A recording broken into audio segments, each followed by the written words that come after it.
The torus is a true 3D object, and when you do drag it into your scene, it just basically looks like a ring, but once you drag a material and or texture on it, you'll start to pick up the shading and see that it is a 3D object. And if we just rotate it around here real quick, you'll see what it is. If we go into the torus properties here by clicking on the torus icon, we have a couple of settings. Use LOD is the first one, stands for level of detail.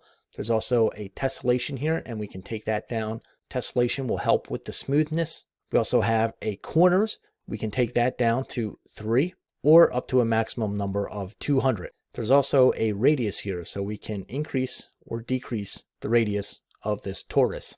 Also, we have a radius cross section, and this will increase or decrease the cross section of the torus. Now, any property within any of these objects is keyframeable. So if you wanted to keyframe this radius, you could come in and set a keyframe and have this radius adjust on the fly. So we can hit our play here. You can see that we just made a keyframe out of these radiuses.